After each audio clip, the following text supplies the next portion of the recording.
Wow, what's this? Can someone come here quick? And the loud yell from my husband echoed from the bathroom. As I rushed to see what was happening, the sight of my husband made me gasp. My own scream bouncing off the walls. Looking at my mother-in-law and sister-in-law, their faces were clearly panicked. I bet they are the culprits. Earlier this morning, I overheard them talking. They were discussing something outrageous, like sending me to the afterlife, putting an end to me. The real target is me. Even the thought of what would have happened had I been the one in there is too terrifying to bear. I'll never forgive them. As I made up my mind, I noticed my husband standing next to me. Seemed to share my sentiment. I'm Betty, 35 years old. I work in a call center. My husband Tim, who is the same age as me, works in a factory. We met at a 24/7 fitness gym. I've been going to the gym for 3 years now, so I have a regular crowd I see there. Most of the time, I didn't interact much, just listened to music with my earbuds in, silently doing my workout. One morning, as I was about to use the machine at the gym, the belt on the machine slipped off. Never having had this happen before, I panicked, thinking I might have broken it. At that hour, there was no staff around. With tear-filled eyes, I looked around helplessly. No matter what I did, I couldn't fix it. That's when my husband approached me. Are you okay? This thing has been slipping off quite often recently, he said, easily fixing it. Thank you so much.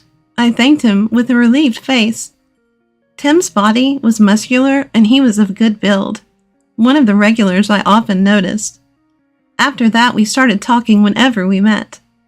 The fact that we were the same age, had irregular working schedules, and other commonalities brought us closer, and before I knew it, we had become quite close. Despite not knowing each other for a long time, we could chat openly like old friends. I was really comfortable around him. 3 months after our first conversation, we started dating. After dating for 2 years, we decided to get married. I was so happy when he proposed, I immediately said yes. That same day, however, Tim struggled to say, Betty, it's okay to say no if you don't like it, but would you consider living with my family? I hadn't thought about living with his family and didn't know what to say. Tim continued, We'll put locks on our room to protect our privacy. You won't need to do household chores either. I know your job can be irregular and it's tough. My mom and sister aren't working. If they give you any trouble, I'll protect you. My mom hurt her leg, and it seems like they could use an extra pair of hands around the house. I could tell he was considering my comfort in the situation. He must have also noticed that I was not entirely pleased with the idea. I knew his mother had been hospitalized for a while after a fall in the bathroom. Even so, it was a tough decision. I couldn't easily agree to this. I suggested, how about I meet your mom and sister first, and then make my decision? Tim seemed relieved when I said that. A week later, we went to greet his family at his parents' house. Tim lost his father 5 years ago. His mother apparently worked as an administrative assistant until retirement. His sister is 3 years older than us, and recently started living with them after getting divorced. Hello there! Thanks for coming! Tim's mother welcomed us with a smile as we entered the house. Upon hearing her voice, his sister came to the entrance and greeted us energetically. Nice to meet you. I'm Tim's sister. Congratulations on your marriage. We chatted in the living room for a while after that. Both Tim's mom and sister were very lively, and I was laughing the whole time. I felt I could talk to them freely without holding back. Did Tim talk to you about living together? I'm sorry, it's my fault because of my bad leg. His mother apologized on our way out. We won't disturb your newlywed life, Tim's sister assured me too. After meeting and talking to them directly, I felt it might be okay living with them. So I responded, of course, I'd be glad to. Everyone looked relieved and thanked me. I can't say I was completely without concerns, but I felt we could build a happy home together with these people. A month later, I started living at Tim's family home. Just as Tim had promised, our room had a lock and his mother and sister couldn't come in. Thinking about our newly married life started making me feel excited. Both my husband and I have jobs with irregular schedules, and we often have night shifts. While we were unpacking after the move, we realized we might often miss each other, but we made a point to cherish the time we spent together. My mother-in-law and sister-in-law were just as cheerful and kind as when we first met. They took care of most of the housework, so I only had to help out a bit. I noticed my mother-in-law having trouble walking, so I decided to do what I could in her stead. However, one day, my husband was at work, and I was off after a night shift. I got home in the early morning, and when I woke up in the afternoon, I found my mother-in-law and sister-in-law at the dining table. Hey, don't you think you should be more proactive about doing chores? My sister-in-law asked, to which I was taken aback. As I was at a loss for words, my mother-in-law chimed in. It's nice to be healthy and just stay in your room all the time, isn't it? Their tone was so unlike their usual selves that I wondered if I was dreaming. I'm sorry, I'll be more careful from now on. I responded timidly, to which my sister-in-law replied, Don't tell Tim anything unnecessary. Okay, I understand, I replied, and went to the bathroom to wash my face. I wasn't sure whether I was dreaming or not, but I realized that despite what my husband said, I had been relying too much on my mother-in-law and sister-in-law for housework. Feeling a bit of remorse, I took on more chores that day. However, they seemed displeased with my housekeeping and remanded me multiple times. As I was cooking dinner, my husband came home. My mother-in-law and sister-in-law were sitting on the couch watching TV. Is Betty cooking dinner? She must be tired from her night shift, he said with a surprised look on his face, and started to say something to my mother-in-law and sister-in-law. But before he could, I interjected. No, it's okay. I wanted Tim to have some of my homemade cooking for a change. I decided to take charge of dinner tonight. My husband seemed very pleased. During dinner, my mother-in-law and sister-in-law were completely different from the afternoon, saying, This is delicious, Betty. You're really good at cooking. And, teach me how to make this next time, in a cheerful manner. I thought to myself, these people must be two-faced.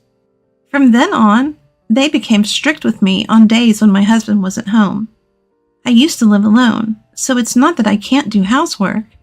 Their frequent criticism was somewhat annoying, but I went about my chores smoothly, though they always seemed dissatisfied. Then one day, as my husband and I were watching TV, my mother-in-law stood up to go to the bathroom. She seemed to be having a particularly bad day and was having a hard time walking, so I stood up to support her. But after a few steps, she suddenly fell. Ouch, Betty! Why did you push me? She cried, crouching down and holding her leg. I hadn't pushed her, of course. To me, it looked as if she had fallen on purpose. Hearing her cry out, my husband rushed over and asked, Mom, are you okay? Betty, did you push her? As he looked at me. When I attempted to deny the accusation, she dramatically sobbed. She pushed me hard. In fact, she's done this multiple times on the days Tim isn't home. How cruel. Just because she didn't want to live together with us. At this point, my sister-in-law emerged from her room and exclaimed in a seemingly exaggerated tone, Mom, did she do it to you again? While glaring at me. As I stood there flustered, Tim lashed out at me. Betty, if you have any problems, talk to me. There's no need to take it out on Mom. This was the first time he had raised his voice at me since we've been together. He didn't see the moment his mom fell. I was devastated that he quickly assumed and didn't even consider the possibility that I wouldn't do such a thing. I didn't do anything, I said, tears welling up in my eyes. I fled to my room to escape the situation. As I looked back through my tears, I saw my sister-in-law smirking. This was definitely done on purpose. After a while, Tim came back into the room and said, I'm sorry for yelling earlier. Maybe because Mom has trouble walking. It seemed to her like she was being pushed. You don't have to worry about it. It was nice of him to apologize, but he didn't seem to even consider the possibility that his mom had deliberately fallen. It also seemed like he didn't fully trust me. From then on, fearing more false accusations, I stopped helping my mother-in-law as much. About a month later, I finished my night shift and got home around 4 a.m. It was usually a time when everyone was asleep, so I quietly entered the house. But on that day, it felt like someone was awake. Thinking it was Tim, I headed towards the living room when I heard whispering from the bathroom. As I pressed my ear against the bathroom door, I heard my mother-in-law and sister-in-law's voices saying, "That would be the end of her. She is going to like the other side." I was shocked by the conversation I'd overheard. I was terrified, wondering what they might do to me. Careful not to alert them, I quietly made my way to my room. I got into bed without taking a shower, but I couldn't sleep as their conversation kept replaying in my mind. The next day, I was scheduled to attend a friend's wedding. I had hardly slept due to fear, not knowing what they might do to me if I stayed in this house. But I said to Tim, "I'm going shopping for tomorrow's wedding," and left the house at the same time as him. Tim looked concerned, asking, "Haven't you slept at all?" That day, I decided to contact him so we could have dinner together and return home. I couldn't bring myself to tell Tim about what I overheard in the morning. When we got home, Tim said, "There's a show I want to watch tonight," and sat down on the couch. Seeing this, my mother-in-law, seeming overly pleased, said, "Betty, you have a wedding to attend early tomorrow, right? Why don't you take a bath first?" I thought it was odd for someone to suggest that I take a bath. I usually am the last one to bathe. Suspicious, I went to check the tub and found some kind of black liquid floating in it. I couldn't quite figure out what it was. Could it be some unusual bath additive? It had a unique smell to it. However, having overheard a conversation this morning, I was scared to be the first one in. After confirming that my mother-in-law and sister-in-law were chatting in the kitchen, I sidled up to my husband and whispered, so only he could hear, "We've got 30 minutes till the show starts. Why don't you take a bath first?" "Good idea. I'll jump in quickly," he said and headed for the bathroom. I took his place on the sofa. "Whoa, what's this? Can someone come here, please?" I could hear my husband shouting from the bathroom. I don't think more than 3 seconds had passed since I'd heard the sound of him getting into the bath. When I rushed over, I saw my husband's body had been dyed jet black. I let out a cry of surprise. Looking back, my mother-in-law and sister-in-law were standing there with panicked looks on their faces. "What should I do? How did this happen?" My husband was frantically saying. I asked, "Mother-in-law, you prepared the bath, didn't you? What is that black liquid?" My mother-in-law, flustered, stuttered out, "Wasn't Betty supposed to bathe first?" My sister-in-law was standing next to her, breaking out in a cold sweat. Then my husband sniffed the air and said, "Could this be hair dye? What are you going to do about this? It's hard to get it off once it's on skin." My mother-in-law and sister-in-law said nothing, so for now, my husband got out of the bath and moved into the living room. I'd read online that makeup remover could be used to get it off, so I gave some to my husband. He was scrubbing hard, but it didn't seem to be coming off easily. The thought of what would have happened if I'd been the one to get in made me shudder. I would have had to go to a wedding the next day with my body all covered in black dye. Moreover, I have very sensitive skin.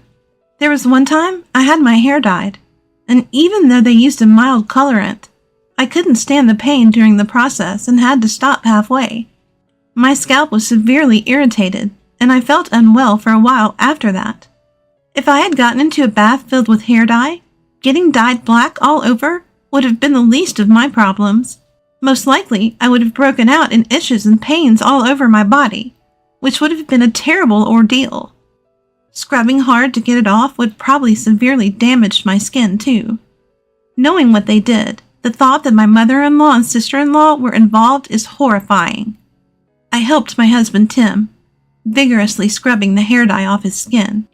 Watching us desperately trying to remove it, my mother-in-law and sister-in-law were whispering frantically to each other. Though we couldn't completely remove the stain, we managed to make it far less noticeable. Then I said, "Mother-in-law, sister-in-law, Tim, I need to talk. Please sit here at the dining table." I prompted them to sit down.